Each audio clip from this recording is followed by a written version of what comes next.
Well, good morning. Today is Saturday, and it is another very brisk day here in Savannah, Georgia. It's our last day. We had a great time yesterday, even though it was chilly. We went and kind of explored a few things, including an old house, Isaiah Davenport's house, and then we tried to get into a church, but we couldn't get in, so we might try that today. But today we're going to get back on the trolley, and we're going to go to Forsyth Park, which is a very famous park. And then there is another Christmas market that runs noon to 6 today. That's actually very famous. So everything Savannah is all things Christmas, and that's why we're here. So come along and we'll share this with you. Welcome to Boating Journey. I'm Scott and she's Allie. We own 2 boats in the Pacific Northwest, but have recently found ourselves boatless after moving to southern Florida. We moved to be closer to different boating opportunities in the Caribbean, our favorite boating destination. Our goals are to explore the Florida waters, bring you some new boat tours, and hopefully find our next boat. So come along and follow us on our boating journey. Before hopping on the trolley, I think it would be nice to give you an overall view of how the historical center of Savannah is laid out. As Allie has mentioned in previous episodes, Savannah is laid out around 22 squares in addition to the Colonial Park Cemetery and Forsyth Park. I would highly recommend jumping on one of the many trolleys to ride around town to get an oral history of the city. But despite the imposing size of the city, if you're capable, I would also suggest putting on a good pair of walking shoes and getting around town on 2 feet. The city is actually very walkable. The city of Savannah was laid out in 1733 around 4 open squares. The original plan, known as the Oglethorpe Plan, was part of a larger regional plan that included gardens, farms, and outlying villages. Additional squares were added during the late 18th and 19th centuries, and by 1851, there were 24 squares in the city. In the 20th century, 3 of the squares were demolished or altered beyond recognition, leaving 21. In 2010, one of the 3 lost squares, Ellis, was reclaimed, bringing the total to today's 22. Most of Savannah's squares are named in honor or in memory of a person, persons, or a historical event. Many contain monuments, markers, memorials, statues, plaques, and other tributes. The statues and monuments were placed in the squares partly to protect the squares from demolition. Today, this area is part of a large urban preservation district known as the Savannah Historic District. Now, let's hop on the trolley and make our way to Forsyth Park, located at the south end of the historic district. So Davenport arrived here out here in 1799. He built the home in 1820. We first passed the Unitarian Church, where Jingle Bells was written by James Pierpont in 1857. Not originally intended as a Christmas song, it is now known the world over as just that. From there, we rode down Jones Street, where you'll find some of the oldest and finest examples of early Savannah architecture. It's very similar to Church Street in Charleston. Because of the Savannah Bridge Run taking place this morning, our trolley route was significantly affected, but we finally did make it to Forsyth Park. It's working. So we have just arrived. We're at the Forsyth Park, and we don't know really what to expect. We're going to go on in and see. Hopefully there's more to it than what it looks like. I don't know. On the pictures it looked really cool. Forsyth Park is a 30-acre city park. It contains walking paths, a children's play area, a fragrant garden for the blind, a large fountain, tennis courts, basketball courts, areas for soccer and frisbee, and is home field for the Savannah Shamrocks Rugby Club. From time to time, there are concerts held as well. Located in the center of the park, you'll find the Civil War Monument honoring the fallen Confederate soldiers. Erected in 1874, this monument was actually made in Canada and transported to Savannah by ship so that it would never touch Yankee soil. A portion of Fort Sumter's flag, where the first shots of the war were fired, lies in the cornerstone. The Confederate soldier atop the monument faces toward his enemy in the north, and 2 bronze busts commemorating 2 notable Confederate Army officers, Francis Bartow and Lafayette McLaws, flank the monument. So we have a little farmer's market, so we're going to go through it.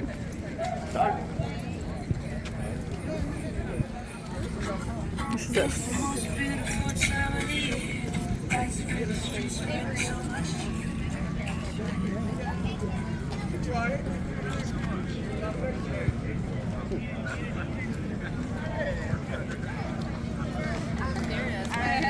See, that's what I was thinking.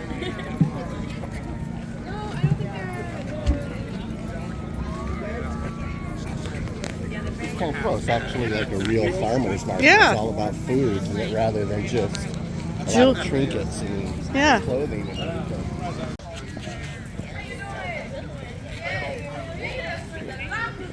I knew you had to come out, girl. Hey, how you doing?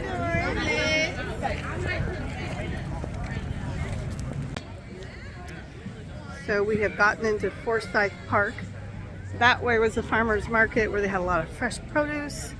And now we're kind of into the area where they have lots, show you around, trinkets and A lot of artists. And we're coming up to the famous fountain. And this is one of the largest squares in Savannah. They originally had 24, now they have 22 because they decided to make 2 very large ones. And here is the famous fountain, all decked out for Christmas.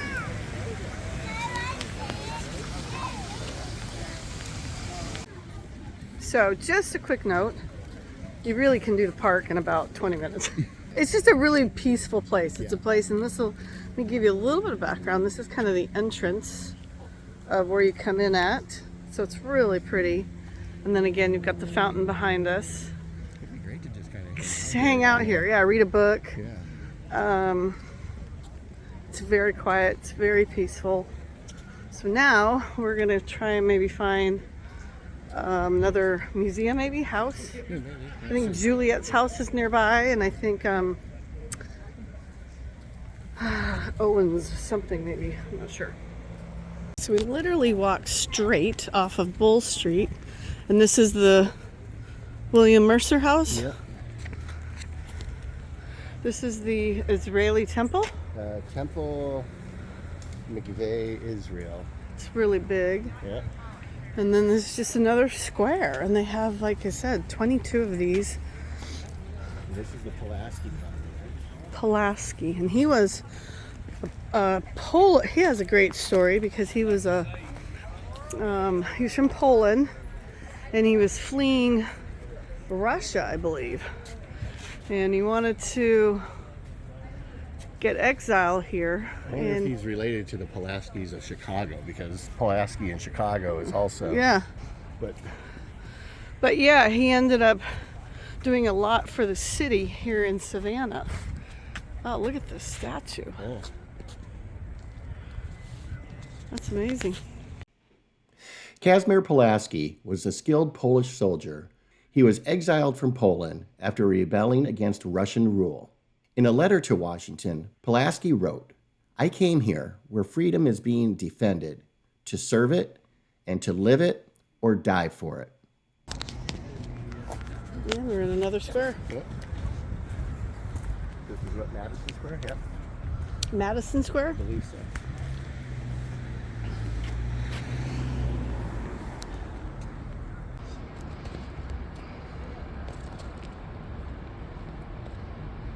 Okay, so we finally found Owens-Thomas House, which we're going to go tour. Apparently, now hopefully we can get in. One thing about all these homes in Savannah is that a lot of them have been, they weren't the same use. They've been turned into tenement homes. They've been turned into a lot of different uses over the last couple hundred years. So the original things are not in them. This is right across from, how do you say it? Oglethorpe. Oglethorpe Park, and he was who? He was like one of the founding fathers, I think, of Savannah. Okay. Yeah. And so this home supposedly still is intact after 121 years, and that's kind of what we're excited to go see. So hopefully we can get in.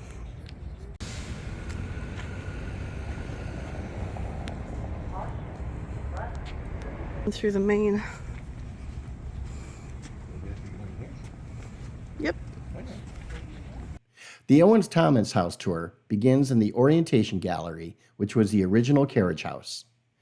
One wall documents the provenance of the building, and another many of the some 600 plus enslaved by the building's owners.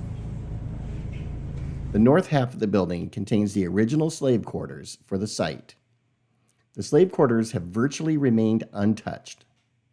When you enter the quarters, you'll find the artifacts and other relics that were used by the enslaved. And when you look up to the ceiling, you'll see that they painted it a water blue, a color called haint blue, to ward off evil spirits and to keep other restless ghosts from entering their world. The garden occupies the space between the main house and the carriage house. Although nicely kept today, this area originally functioned as a work yard, which likely included a small kitchen garden, areas to dry laundry and clean rugs, and perhaps pens and coops for small livestock and chickens. It even contained a two-sided privy or outhouse in the northeast corner. The basement, which retains many original components, contains the kitchen, scullery, a large cistern, and other workspaces. These wonderfully preserved spaces offer more interpretive text and material to help visitors understand the day-to-day lives of the enslaved people who lived and worked here. When the Richardson or Owens families entertained, they did so in the public spaces of their home: the drawing room, the front hall, and dining room. These spaces, designed in the finest Regency style and filled with American and English furniture and decorative arts, were intended to impress. They feature elaborate moldings, faux finishes, curved walls, and decorative sidelights. Overall, the tour includes an exploration of the lives and complicated relationships of the most and least powerful people in the 19th century Savannah, such as the wealthy Owens family who owned the property for 121 years, and the many enslaved people who labored to support and maintain the household. After the tour, we made our way to the city market. So this is very much like Charleston, I'd say. Cute little shops.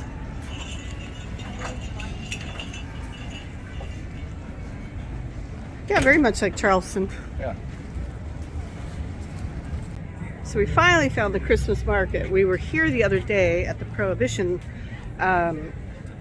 Museum, and now here is the Christmas market behind us. So we're gonna wander through here, show you what it looks like, and see what it's all about.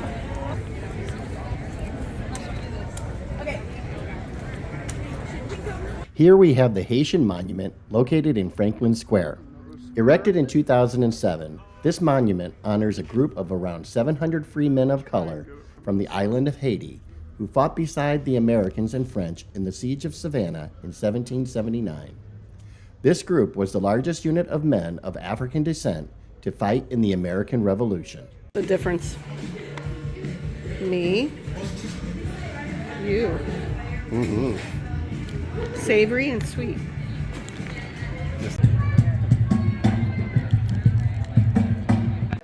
After checking out the city market, we decided to head over to the Bohemian Hotel and visit its rooftop bar and deck called Rocks. From here, we enjoyed beautiful river views and could see South Carolina practically a stone throws away. We even had a taste of Fort Lauderdale as we watched this mega yacht going by. Ooh, what time is it? So it's 4:25 and it is brisk. Sun's going down and it's getting cold. So we just had a lovely cocktail at the Bohemian Hotel, and now we're gonna go back to the room. Yep. Kind of relax before we have dinner at Boars Head, and then we're gonna head back to the Christmas market, I guess, at the JW. Yep. Kind of just wrap up the festivities of being here. Our flight is not super early in the morning. It's like 10 o'clock, which is perfect. And if anything, I would say, I'm going to turn this. What a cute place to come spend the holidays. If you have not been to Savannah, this is a great time. It's not too crowded. Not crowded at all. And I just felt like if you had to pick St. Augustine over Savannah, what would you pick for the holidays? Oh, I'd probably come back here, yeah. Yeah. Yeah. I mean, they have all things Christmas all year round. And there's, I think, a lot of stuff we haven't gone and touched on. A lot of the historical stuff that we still could go back to and everything. Well, and I thought that St. Augustine, they just had a little section that was Christmassy, whereas here it's the whole thing is Christmassy. Yeah. And it of course, it's really cold. So tonight's going to be back into 32-degree weather, and which is why we came here. Now, again, this is unseasonably cold. Yeah, but that's okay. We thought it would still be in the 40s or 50s. Yeah. And not complaining. We're not complaining, but I just... Oh, gosh, it's cold. It's cold. Another quick glance here about how old this street is. So this is River Street. And I mean, old. Still the old cobblestones. They haven't torn anything down. There's so much history. Cool place. So, looking forward to our last night. Absolutely. So this was actually our hotel. They had a lovely atrium. We're heading to dinner now, and are you ready? What's the temperature? Is 45 degrees. You ready for it? Huh? Okay, we've got gloves. Okay, you go first. Oh Lord. Oh God. Oh. At least it's not breezy like it was last night. I mean, look at the flags. Last night they were blowing. at full attention. That's true. Okay, we're off to Boars. It's not as windy as we had thought, so it's actually quite nice. Chilly, but I wouldn't say it's quite nice. It's a little bit more tolerable than last night. Sorry, my camera's a little jumpy around. It's so, look how bundled you up you are. Yeah. This is the most winter coat that I have though. Oh, it's cold. Okay, so we're going right here to Boar's Head. Clear? We didn't pick a lot of fancy places this trip. We just want to do some kind of more historical. But they all been good. They've all been great. And you know, people were like, oh, you didn't pick, you know, these 5-star restaurants, and this is kind of what we wanted. So it's actually worked out great.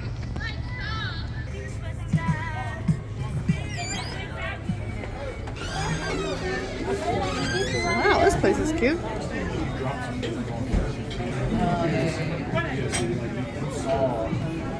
How cute is this place?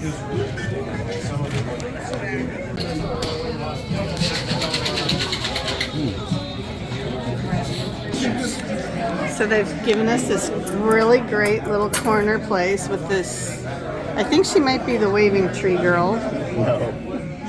And we're in the corner, and it's a little bright, but we're all by ourselves. After enjoying a dinner of stuffed shrimp with angel hair pasta and low country shrimp and grits, we headed out again to walk through the riverfront Christmas market one last time before calling it an evening. Sorry for the camera quality, but it's cold and it's nighttime, but this is again where we started our trip, the Marriott River Plant, and I think it's gonna be pretty festive, as you can see by the lights. So let's go see if it is. And before we wave goodbye to Savannah, we would be remiss if we didn't mention the waving girl of Savannah, Florence Martis. Martis took it upon herself to be the unofficial greeter of all ships entering and leaving the port of Savannah between 1887 and 1931. She waved a handkerchief by day and a lantern by night. Legend has it the reason she greeted ships was because as a young girl, she had fallen in love with a sailor and wanted to be sure he would find her when he returned. When, after 44 years, he did not, she died of a broken heart. Thanks for the greeting, Florence. Your city treated us well.